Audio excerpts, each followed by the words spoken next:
Boker Tov à tout le monde. Alors aujourd'hui, Bezrat Hashem, on va finir Torah Mem Zayin.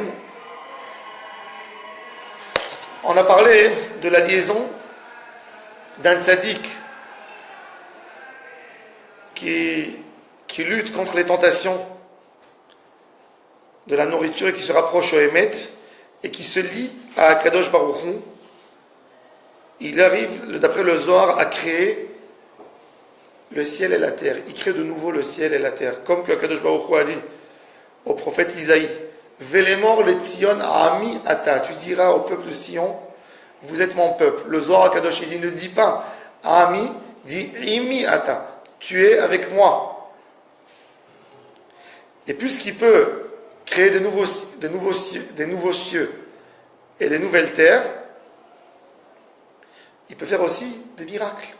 Yachol ha'asot moftim b'shamim ba'aretz ki Hashem yitbarach manhig olamo al pi ha'teva. Akadosh Baruch Hu, il dirige le monde d'après le derech ha'teva. Et puisque le tzaddik et le teva, il se fait avec le signe des zodiaques, avec les cieux, etc. Donc le tzaddik, il peut recréer de nouveau et replacer les choses dans une nouvelle place et de changer la destination, ce qui va se passer avec l'homme. Et il peut créer tout de nouveau. Et il dit, c'est ce qu'il dit Rabbeinu, donc il dit que grâce au fait que tu luttes contre tes tentations, tu peux changer le monde entier. C'est-à-dire un homme, il pense qu'il a réussi à lutter contre son Yetzer Hara, et il se dit, ok, qu'est-ce que j'ai pu faire? C'est entre moi et Hachem. Non. Tu changes le monde entier. Tu peux sauver le monde entier grâce à ça. Quand tu as réussi, tu t'es préservé, tu as gardé tes yeux, Akadosh Baruch Hu, il te donne une force de créer avec lui ce que tu veux. Quand quelqu'un il a lutté contre une tentation, tout ce qu'il veut, Akadosh Baruch Hu lui donne. Magnifique.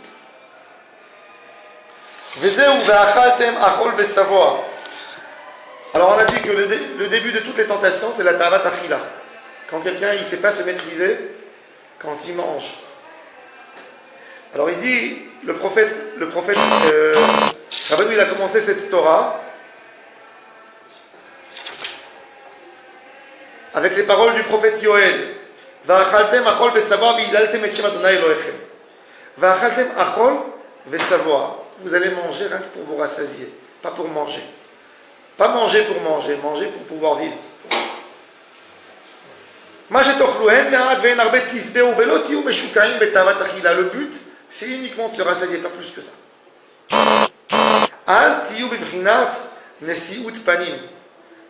Comme on a dit dans le Birkat Kohanim, Isa Adonai panav elecha. Kadosh Baruch Hu, il va vous regarder face à face. Venizonim mimidat emet. Vous êtes alimenté par le emet. Vous ne mangez pas plus que ce que vous avez besoin. Ou bekoach chilazu. Avec cette force, automatiquement, tu remercies Hachem. V'ilaltem et shem Adonai Elohechem. Et pas rien que ça. Az tiyu shutafim le'akadosh baruch hu livro shamayim va'aretz. Et après, c'est ce qu'il dit le prophète Yoël, il continue. Vezeu asher asa imachem le'afli. Vous allez remercier Hachem sur les miracles qu'il vous a fait. Asher asa imachem. Il dit, Rabbeinu, c'est quoi asher asa imachem? Asher asa imachem, qu'Akadosh baruch hu s'est associé à vous pour créer les cieux et la terre. Azaï le hafli. Il dit plus que ça. Vous allez pouvoir faire des miracles extraordinaires. Chez Tuchlou asot niflaot umoftim. Vezeu vesiyem velo yevoshu. Vous n'allez jamais avoir honte. La honte de l'homme, elle vient de quoi? Pourquoi un homme il a honte quand il mange? Par exemple, ça ne se fait pas d'après la halakha de regarder quelqu'un quand il mange. Oui? La politesse, tu ne regardes pas quelqu'un dans son assiette. Pourquoi il ne faut pas le regarder dans son assiette? Aristote, il a expliqué. Pourquoi c'est intime? Tu manges, c'est intime, tu manges. D'ailleurs, aujourd'hui, une des choses, c'est qu'on est tellement dans la tavat achila qu'aujourd'hui, les restaurants, ils te font des... Tu vas dans un McDo ou quelque chose, tu vois qu'il y a comme une table, une haute table, et les gens, ils mangent devant la fenêtre, devant les gens. Ils ont enlevé le sens de la boucha de l'homme. Avant, l'homme, il regardait son assiette, il avait honte quand quelqu'un le regarde. Aujourd'hui, ils vont manger devant les autres. c'est une déformation totale. Oui. Mais pourquoi l'homme, Aristote il explique, pourquoi l'homme il a honte quand il mange devant quelqu'un? Pourquoi il n'aime pas qu'on le voit manger? Il explique Aristote, un homme il n'a pas envie de montrer sa source de faiblesse devant les autres. Puisque l'homme ne peut pas résister sans manger, c'est une faiblesse. Tu ne veux pas montrer ta faiblesse devant les autres.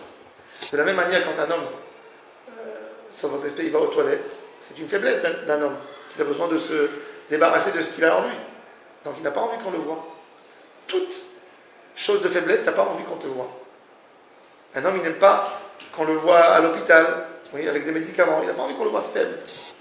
Il veut toujours montrer sa force. Pourquoi le fait de manger? Alors il dit quand l'homme... Comme il ne sait pas se dominer, dès que tu ne sais pas te dominer, c'est une faiblesse. Quand l'homme, il est pagoum dans la midat émet, il mange beaucoup plus que ce qu'il en faut. Il est dans cet avos, il a toujours honte. Quand quelqu'un il est tenté, il sait qu'il n'est pas dans la règle, il sait qu'il est faible, donc il a honte. Quand quelqu'un il mange peu, c'est pour ça, un café, tu n'as pas honte de prendre un café devant les gens. Un petit café, pourquoi? C'est quelque chose de léger. C'est quelque chose qui alimente et pas plus. Mais quand tu manges, vraiment tu manges, tu n'as pas envie que les gens te voient manger. Donc Rabbeinu il dit, quand tu seras dans le émet, dans le côté émet, tu n'as pas de quoi avoir honte. Quand tu es raisonnable dans tout, tu n'as pas de quoi avoir honte. C'est ce qu'il dit. Vélo yevosh, c'est pour ça que le prophète Yoël, il continue. Vous allez voir les miracles et vous n'allez pas avoir honte. Vous allez arriver à un niveau que vous êtes dans le raisonnable, vous êtes dans la mesure. Il n'y a pas de quoi avoir honte. Ki bechina dabusha ou al deklaliut et gvanim. Yaakov Avinu, c'est l'harmonie. C'est le shin qu'il y a sur les tefilines, qui a Abraham, Yitzhak, Yaakov. Il y a rigueur d'un côté, miséricorde de l'autre côté. Yaakov qui est dans le milieu, il donne une harmonie entre les deux. Il donne une autre. La honte, c'est quoi? C'est que tu ne maîtrises pas le sang qui circule dans le corps. Il a une sorte d'harmonie. Quand il va d'une extrême à l'autre, c'est ce qui rend l'homme. Quand l'homme il a honte, c'est quoi? C'est que le cœur, il bat très fort. Donc, il fait vite circuler le sang dans le visage. Quand le sang il circule beaucoup plus vite que normalement, qu'est-ce qui se passe? Le visage devient rouge. Et après, il passe à l'autre extrême. Il bloque le sang quelque part, et c'est ça que l'homme, il devient pâle et il blanchit.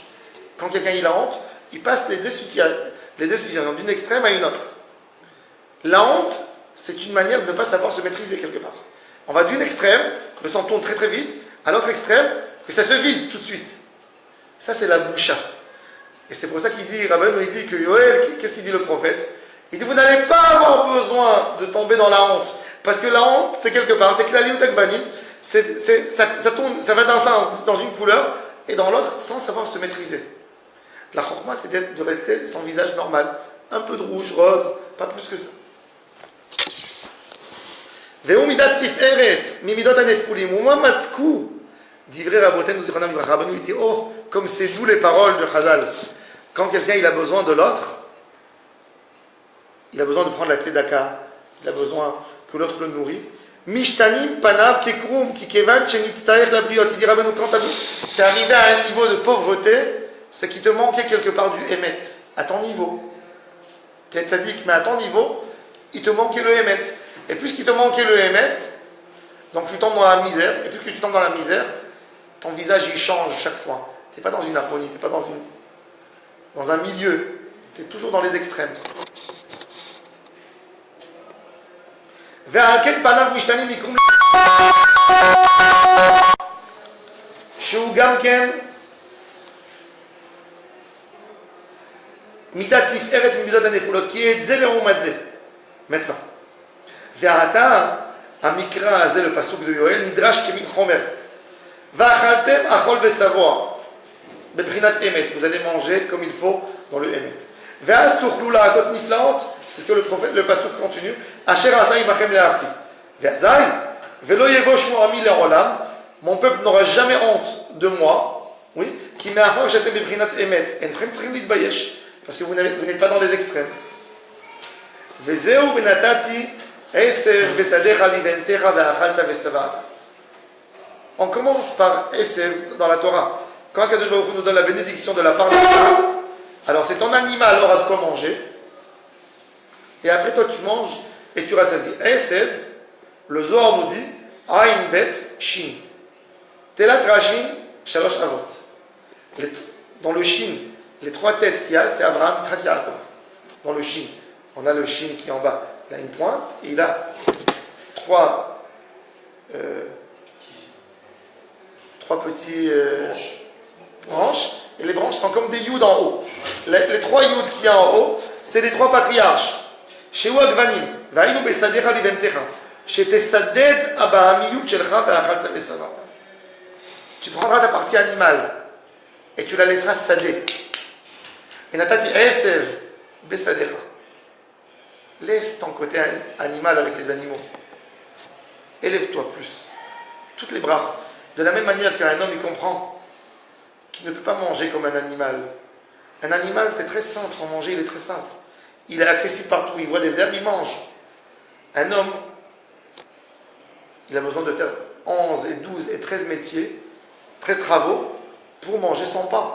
Il a besoin de semer, d'arroser, de récolter, de séparer le son, de moudre le grain, la graine, de faire de la farine, de pétrir, de mettre dans le four, etc.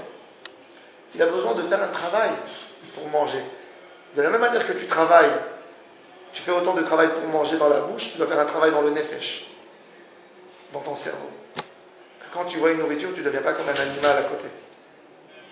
Tu sais comment manger. Tu sais comment gérer ta vie.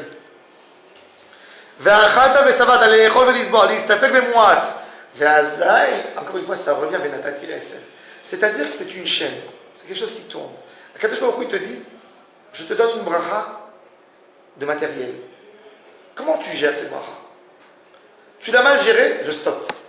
Tu la gères bien, je continue à donner. Le Esev, il commence tout de suite, au début. Akadosh Baruch Hu, il veut voir, est-ce que tu sépares ta BMIU à toi et tu la laisses dans le sadé, ou tu deviens toi aussi un animal. Si tu deviens l'ibel terra, tu es comme l'animal. Donc la pauvreté elle devient chas v'shalom. Si tu sais te maîtriser, toute la bracha elle arrive. C'est-à-dire que Rabbi nous dit que la source du shefa, c'est quand tu te prives tu te prives quelque part. Quand tu sais que tu as besoin d'un juste milieu, tu ne te jettes pas, tu ne prends pas et tu perds la tête, là tu auras la bracha. Quand quelqu'un il essaie de tout prendre, il ne se comporte pas comme un vrai homme, comme un tzaddik, c'est là qu'il a perdu. La bracha, elle ne vient pas quand tu te jettes, elle vient quand tu te prives. C'est-à-dire le pain à table, quand on mange notre pain, la question elle n'est pas de savoir qu'est-ce qu'il faut que je mange, qu'est-ce qu'il faut trier, ne pas manger. La mlacha du birour, de prendre exactement ce qu'il nous faut pour faire avodat Hashem, pas plus que ça. Savoir vivre dans ce monde, pas comme un animal. Tout le tout, c'est ça, la avodat Hashem. On est dans un monde où on a tellement de tentations. Tu veux lutter contre le Yetzer Hara, commence avec ton assiette. Pourquoi tu attends à arriver dans les choses les plus terribles et tu te dis, je ne sais pas comment lutter contre mon Yetzer Hara? Lutte dans ton assiette. Tous les jours, tu peux faire 3 fois par jour. Je dois prendre ça, je dois prendre peu. Ce que je dois manger, savoir stopper au moment.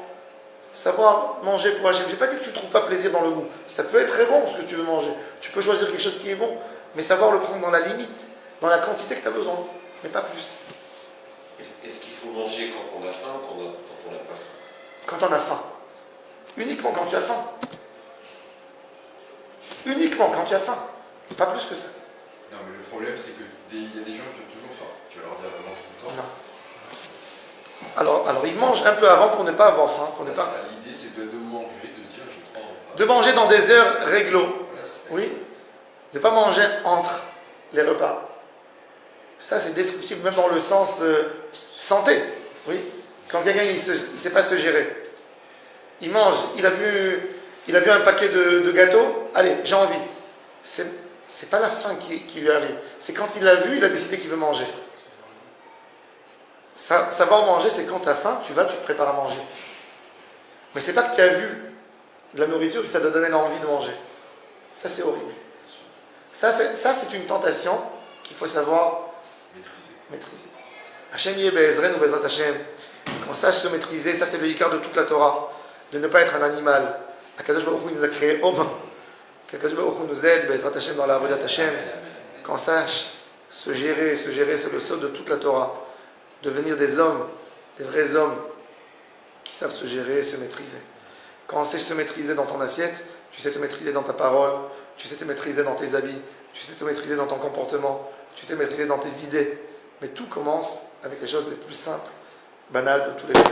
Shabbat, Shalom, Mevorach, et à la semaine prochaine, Bezrat Hashem.